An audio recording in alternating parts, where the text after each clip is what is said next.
नमस्कार मैत्रिणींनो, रशूस सेवर रेसिपीमध्ये तुमचे मनापासून स्वागत। आज मी तुम्हाला कढीचे पीठ कसे तयार करायचे ते सांगणार आहे। कढी म्हटली म्हणजे सर्वांच्याच आवडीची आणि ही कढी टेस्टी झाली म्हणजे खूपच छान। हे कढीचे पीठ तयार करण्यासाठी आपल्याला इथे हरभरा डाळ, त्यानंतर तूर डाळ, ज्वारी, धणे, दगडफूल, मेथ्या, चवळी डाळ आणि जिरे एवढे पदार्थ आपल्याला कढीचे पीठ तयार करण्यासाठी लागणार आहे। आता याचे प्रमाण आपण जाणून घेऊया। प्रत्येकाच्या घरी वजन काटा असतोच असे नाही, मग हे कढीचे पीठ कसे तयार करायचे? हे कढीचे पीठ तयार करण्यासाठी मी एक मोठा कटोरा, तुम्ही बघू शकता, हरभरा डाळ घेतलेली आहे। म्हणजे हरभऱ्याच्या डाळीचे प्रमाण मी इथे जास्त ठेवलेले आहे। त्यानंतर त्या कटोऱ्यापेक्षा छोटी वाटी तुरीची डाळ घेतलेली आहे। म्हणजेच जर तुम्ही किलोच्या प्रमाणाने बघितलं, जर तुम्ही 1 किलो हरभरा डाळ घेतली तर तुम्ही इथे 200 ग्रॅम फक्त तुरीची डाळ यूज करायची आहे। नंतर एक छोटी वाटी मी इथे ज्वारी घेतलेली आहे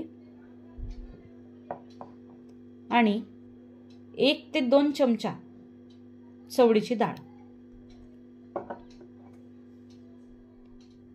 यात आपण 2 ते 3 चमचे जिरे घेतलेले आहे।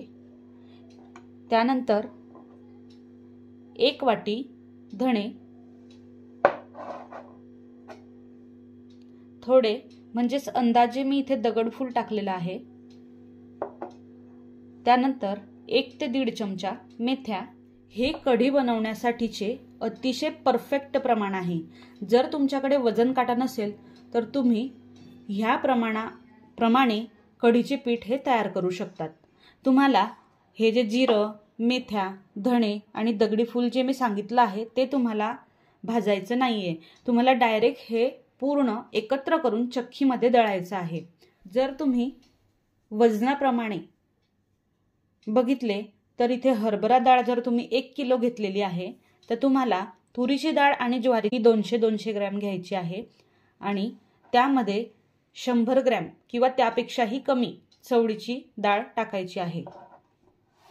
आणि धणा पावडर, जिरे हे तुम्ही अंदाजे घेऊ शकतात, पण त्याचे प्रमाण हे जास्त करायचे नाही आहे।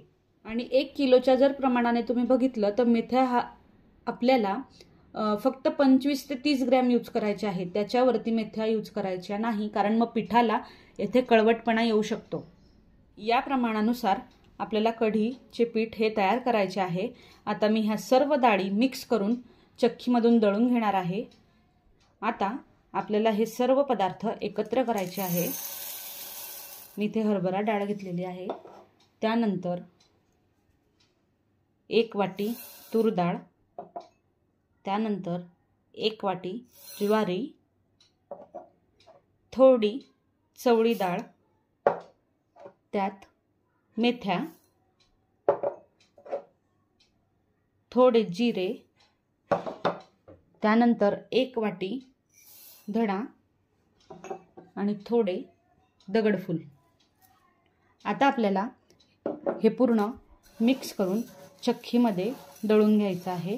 मी चक्कीतही कुठल्या चाळणीवर ते दळायचं आहे ते तुम्हाला सांगेल। मी आता ह्या डाळींना चक्कीमध्ये दळून घेणार आहे। माझ्याकडे गरगंटी आहे। मी हे पीठ दळण्यासाठी 2 नंबरची चाळणी यूज करणार आहे। ह्या चाळणीमध्ये कढीचे पीठ अतिशय व्यवस्थित दळले जाते। तुम्हाला अशा प्रकारचे पीठ जर तुमच्याकडे चक्की नसेल तर तुम्ही बाहेरूनही हे दळू शकतात। चला तर मग आपण हे पीठ दळून घेऊया। आता मी इथे 2 नंबरची चाळणी ही बसवलेली आहे आणि आता मी यातून दळण काढून घेणार आहे। इथे आपलं कढीचं पीठ दळून रेडी आहे। कढीचे पीठ इथे दळून तयार आहे। ह्या पिठामध्ये आपण जिरे, दगडफूल घातल्यामुळे त्याचा अतिशय सुंदर असा सुगंध येत आहे। जर तुम्ही ह्या पिठाची कढी तयार केली तर तुम्हाला नक्कीच आवडेल। आणि हे पीठ तयार करण्यामागचा फायदा असा, आपण कढी तयार करायची म्हटली म्हणजे ज्वारीचं पीठ, नंतर हरभऱ्याच्या डाळीचं पीठ हे आपल्याला शोधावं लागतं किंवा आपण त्या डब्यांमध्ये आपण वारंवार हात घालतो.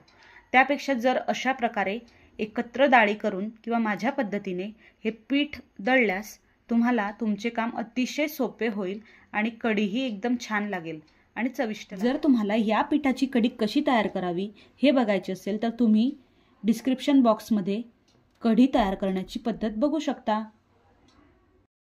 तुम्हाला जर माझी पीठ तयार करण्याची ही पद्धत आवडली असेल तर प्लीज माझ्या चॅनलला लाईक, सबस्क्राईब आणि शेअर करा.